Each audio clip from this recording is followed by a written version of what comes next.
हमारे पूज्य श्री प्रेमानंद जी महाराज, कितनी अभी उनको अगर जिस स्थिति में वो हैं, उस स्थिति में हम अगर हैं तो हम कथा में भी नहीं आ सकते।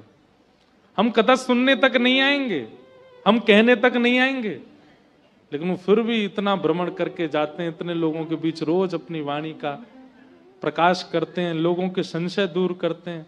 और मुखमंडल देखो ऐसा प्रसन्न चित्त रहता। हम होते तो तोते उड़ गए होते सबरे चेहरा के,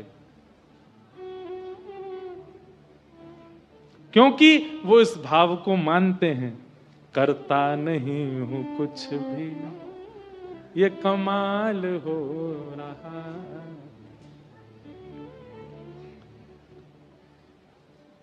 उनसे ठाकुर जी प्रिय हैं, जिनसे ठाकुर जी प्रिय हैं, उनके जीवन में आने वाली अनंत विपत्तियों में भी वो परम प्रसन्न दिखाई देते हैं।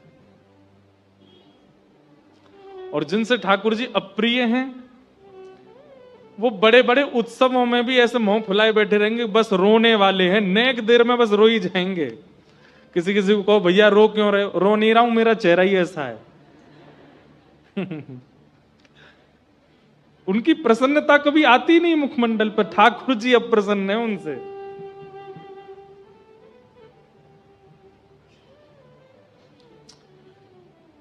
कुंती जी के प्रसंग, द्रौपदी के इस प्रसंग से ये बात सीखिए कि निर्णय वो लीजिए जिसमें आपको ऐसा लगता हो कि ठाकुर जी तो प्रसन्न होंगे ना। एक बार को पत्नी को थोड़ा पीछे रखो, बच्चों को पीछे रखो, अपने आप को भी पीछे रखो, ठाकुर जी को प्रधान रखो। मेरे निर्णय से कहीं ठाकुर जी नाराज तो नहीं होंगे, फिर वह निर्णय लीजिए। आप इस विचारधारा से निर्णय लेंगे, ये पांचों बातें, धर्मम न्यायम सकरुणम निर्विलीकम समम महत, ये अपने आप पूरी हो जाएंगी। और द्रौपदी से जितने प्रसन्न हुए हैं ठाकुर जी, उतने शायद किसी से प्रसन्न नहीं हुए इस पक्ष में। भगवान ने अपना नाम ही दे दिया, बोले इसका नाम है कृष्णा।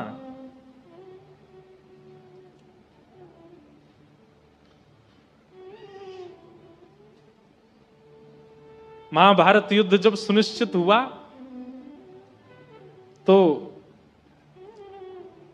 भगवान ने तो कह दिया था कि मैं शस्त्र अस्त्र नहीं उठाऊंगा, और जब भगवान ने यह कहा कि मैं अस्त्र शस्त्र नहीं उठाऊंगा, तो दुर्योधन बोला एक काम करिए, फिर आप कौरव पक्ष में, महाराज जी वैसे हम तो बहुत बलवान हैं, आप एक काम करो, आप पांडवों के पक्ष में चले जाओ। बड़ा चतुर है दुर्योधन।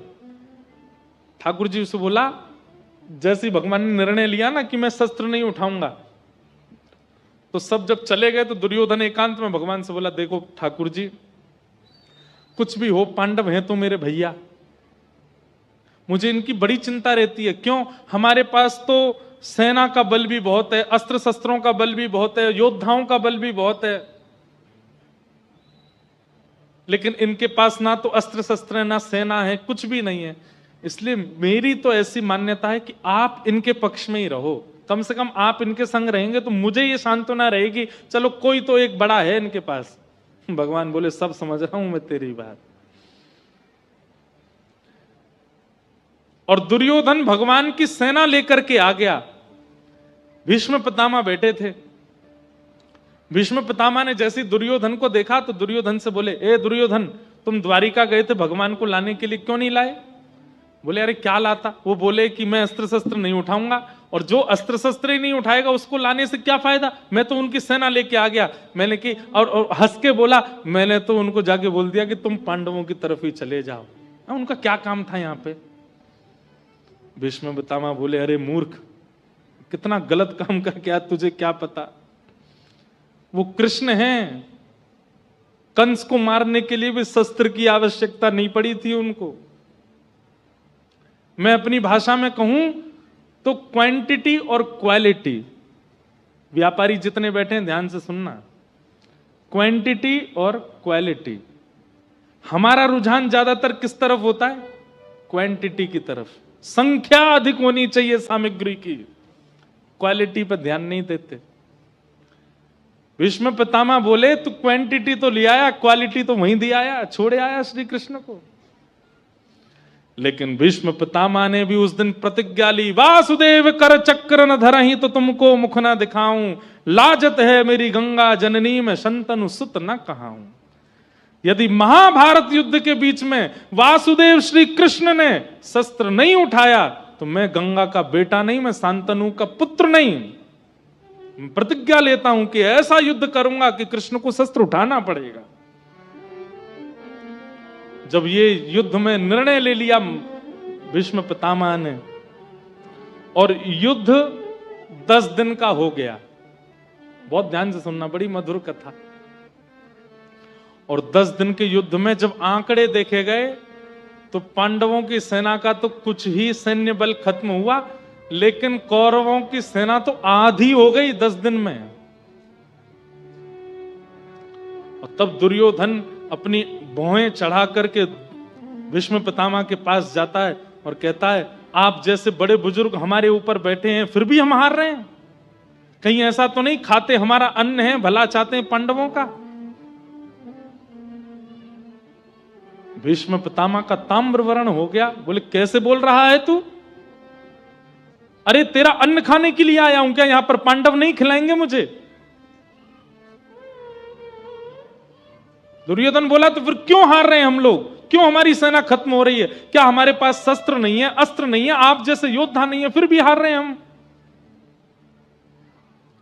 भीष्म पितामह ने कहा, तुझे मृत्यु का बहुत भय है, जीतने की बहुत भूख लगी है तुझे। एक काम कर, तू भी पीछे रहना, सब लोग पीछे रहना। कल महाभारत युद्ध में सबसे आगे मेरा रथ खड़ा होगा और पूरी सेना का नेतृत्व कल मैं करूंगा। देखता हूं कैसे जीतते हैं ये पांडव। और सुन, एक बात और सुन। बोले क्या? आज अर्धरात्रि में मैं जब संध्या कर रहा हूंगा तब अपनी पत्नी भानुमति को भेजना मेरे पास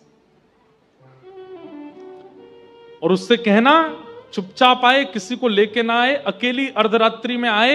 और जैसे ही मैं संध्या करके निवृत्त होऊं, मेरे नेत्र खुलने से पहले वो सामने हो और मैं उठते ही अपनी संपूर्ण जीवन की संध्या का बल उसको अखंड सौभाग्यवती का आशीर्वाद दे दूंगा। नहीं मरेगा तू, बाण भी लगेंगे तो भी नहीं मरेगा। सुदर्शन चक्र भी अगर तेरा सर धड़ से अलग करना होगा, भीष्म पितामह के आशीष में इतना बल है, नहीं मरेगा तू।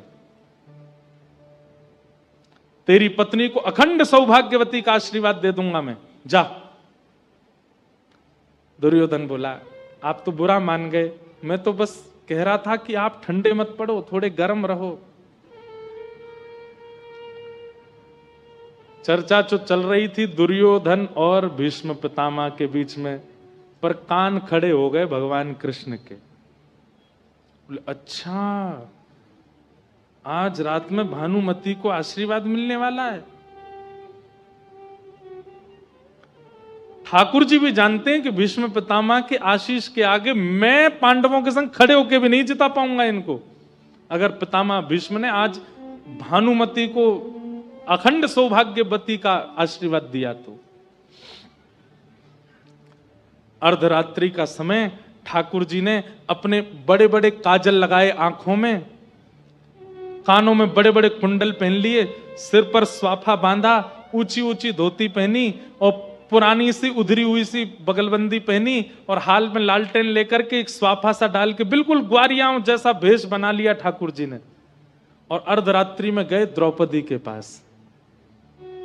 सो रही थी द्रौपदी, उसके सोते हुए के पैर के अंगूठे को खींचा भगवान ने, उठ के खड़ी हो गई। कौन है? ए मैं हूं, चिल्ला मत इधर आ। द्रौपदी से प्रेम देखो ठाकुर जी का।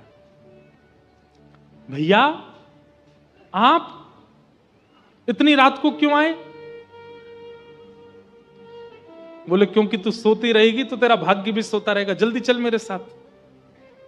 और सोती हुई द्रौपदी को ही उठा लिया, उसने वस्त्र आदि अपने ठीक किए, ठाकुर जी लेकर के उसको, दोनों बहन भैया रात में दौड़ रहे हैं भीष्म पितामह के शिविर की ओर, तेजी से ठाकुर जी चला रहे हैं। द्रौपदी दौड़ नहीं पा रही थी, उसने पैरों में एक जूती सी पहनी हुई थी। ठाकुर जी बोले क्या धीमे धीमे क्यों चल रही है? बोले अरे कन्हैया चलो ना जा रहा, देख मेरे पामन में मैंने जूती पहनी। ठाकुर जी बोले रुक, पाम उठा, और उसकी दोनों जूतियां ठाकुर जी ने अपने हाथ से उतारी और अपने ऐसे बाम में दबा लिए। बोले अब ठीक है, चल हाथ पकड़, जल्दी दौड़। और लेकर के उसको दौड़ रहे हैं। द्रौपदी की जूतियां दबा करके दौड़ रहे हैं और समझाते जा रहे हैं, सुन, सब लोग ध्यान से सुनना। पितामह भीष्म के पास जा रहे हैं हम, घूंघट कर लियो, मुख मत दिखाइयो अपनो, और चुपचाप भीतर जाइयो। भीतर जाके पितामह भीष्म के चरणन में प्रणाम करके आशीर्वाद लेके चुप बाहर आ जाइयो। हमारे वृंदावन के पूज्य श्री प्रेमानंद जी महाराज बोले, दिन में भी तो जा सकते थे आशीर्वाद लेने, रात में क्यों जाना है? बोले, सब बातें अभी नहीं बताऊंगा, बाद में बता दूंगा, बस जितना कह रहा हूं उतना करियो। और कहीं वो पूछें कि अकेली आई हो, तो बस इतना कह दियो, अकेली नहीं आई, हमारी गौशाला का ग्वारिया साथ में आया है, वो मुझे राखी बंधवाता है, मेरा भैया, ऐसा ऐसा करके कुछ कह दियो, नौकर आया हमारा। और तुरंत बस इस बात का ध्यान रखियो, आशीर्वाद लेती भगियो वहां से। द्रौपदी बोली, ठीक है। ठाकुर जी तो बाहर ही रुक गए, द्रौपदी को भेजा, जाओ भीतर। भानुमति आवे उससे पहले द्रौपदी पहुंच गई और घूंघट करके भीष्म पितामह के सामने जाकर के बैठ गई। भीष्म पितामह संध्या वंदन कर रहे थे और संध्या पूर्ण करके एक संत कह रहे थे कि भानुमति भी आ गई थी। भानुमति घुसने वाली थी, ठाकुर जी दौड़े दौड़े वहां के पास गए। बोले, अरे आप यहां क्या कर रही हो? बोले, मैं ठाकुर जी ने रूप बदल रखा था, पहचान में आ नहीं रहे थे। बोले, मैं तो आपको ही ढूंढ रहा हूं इतनी देर से। बोले, क्या हुआ? बोले, दुर्योधन को हृदय में पीड़ा हो रही है, बहुत जोर से आपका नाम बोल रहा है, जल्दी जाओ उसके पास। भानुमति बोली, अब भाई जिसके सौभाग्य का आशीर्वाद लेने आए उसी को ही अटैक पड़ रहा है, तो चलो। दौड़ करके भानुमति गई दुर्योधन के पास, और वहां दुर्योधन चुपचाप बैठा था, शांत। भानुमति जैसे ही पहुंची, पतिदेव स्वामी क्या हुआ? बोले, क्या हुआ? तो लिया ही आशीर्वाद, भीष्म पितामह मिल लिए? वो नहीं, मुझे तो एक ग्वारिया मिला, वो बोला कि तुम्हारे हृदय में दर्द हो रहा है, मैं तो दौड़ी। अरे तूने क्या किया? जल्दी जा दौड़ के। इतने में तो खेल कर दिया ठाकुर जी ने। अंदर द्रौपदी गई हुई थी, भीष्म पितामह के नेत्र खुले, अपनी माला को नेत्रों से लगा करके और तुरंत अपने हाथ में जल लिया। आ गई भानुमति? द्रौपदी बोली, बोलना कुछ नहीं है, सिर हिलाई। भीष्म पितामह गए और अपने हाथ में जल लेकर के अपने संपूर्ण जीवन में मैंने अखंड ब्रह्मचर्य का पालन किया, मैंने ये नित्य कर्म किए, मैंने ये पूजा की, मैंने गायत्री की उपासना की। हे विधाता, संपूर्ण बल अखंड सौभाग्यवती का मैं आशीर्वाद देता हूं। और जल छोड़ करके और दोनों हाथों से अखंड सौभाग्यवती भव, द्रौपदी को आशीष दे दिया। तेरा सुहाग अखंड हो जाए, कोई नहीं मार सकता उसको। जैसे ही द्रौपदी ने सोचा अखंड सौभाग्यवती भव, और आज युद्ध में यही बाण लेके भाग रहे थे अर्जुन के पीछे, तो द्रौपदी ने सोचा ये आशीर्वाद देके कल कहीं मुकर ना जाएं, इनको जिम्मेवारी इनकी याद दिला दूं। तुरंत द्रौपदी ने अपना घूंघट ऊपर किया और बोली, याद रहे पांचों में से एक का भी बाल बांका नहीं होना चाहिए। और पितामह, अब संपूर्ण महाभारत युद्ध में आपकी जिम्मेवारी है, युद्ध के अंतिम दिन मेरे सुहागों को आप लेके आओगे मेरे पास, आपने आशीष दिया। भीष्म पितामह घबरा गए, द्रौपदी, मैंने तो भानुमति को बुलाया था, तू कहां से आ गई यहां पे? द्रौपदी ने तुरंत घूंघट किया, दौड़ने लगी। रुक जा, वहीं पर खड़ी हो। भगवान ने मना किया था बोलना नहीं, लेकिन मानी नहीं। अब तो रुक गई द्रौपदी। भीष्म पितामह गए, इतनी रात को तू क्यों आई यहां पर? तुझे कैसे पता कि मैं आशीष देने वाला हूं? द्रौपदी थोड़ी सी सहम गई और बोली, मैं आपकी पुत्रवधू नहीं हूं, मुझे आपके आशीर्वाद का अधिकार नहीं। भीष्म पिता बोले, नहीं नहीं, मैं ऐसा नहीं कह रहा हूं, तू भी आशीर्वाद की अधिकारिणी है, लेकिन अब क्या करें, अब देना भानुमति को था पर द्रौपदी को मिल गया। यहां तो पूरा पासा ही पलट गया, पूरा पक्ष पांडवों के पक्ष में चला गया, ये तो पूरा युद्ध पांडव जीत गए। अब भीष्म पितामह थोड़े भावुक हो गए, बोले अब मैं कुछ नहीं कर सकता, अब तो विजय पांडवों की निश्चित है। कोई बात नहीं बेटा, तू सौभाग्यवती रहे, तू सदा प्रसन्न रहे, तू सदा आनंद में रहे, और अब तेरे पांडव विजयी होंगे। द्रौपदी बोले ठीक है मैं जाती हूं।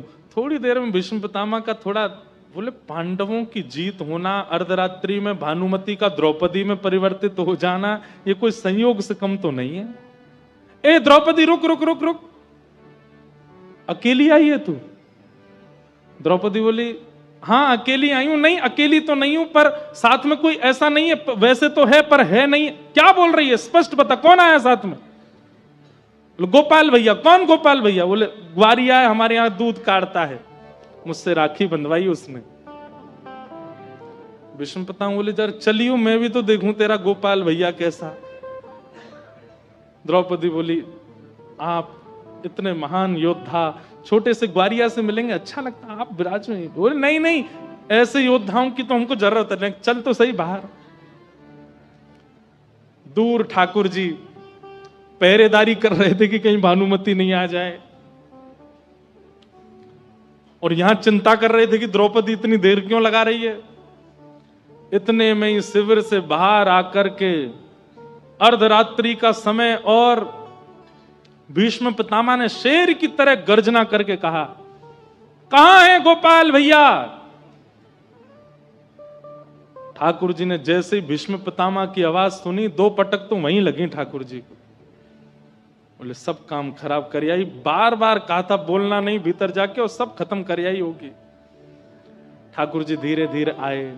जी हुजूर हम हैं। बोले इधर आओ। ठाकुर जी गए, हुलिया बदल के आए थे, लालटेन थोड़ी तेज करी भीष्म पितामह ने, मुखमंडल थोड़ी पकड़ी ठाकुर जी की। नेक ऊपर करना मुख, नेक आंखें खोल के देखो, ये आंखें क्यों बंद कर रखी हैं तुमने? बोले बंद नहीं, काजल ज्यादा लग गया है। बोले खोलो इसको ढंग से।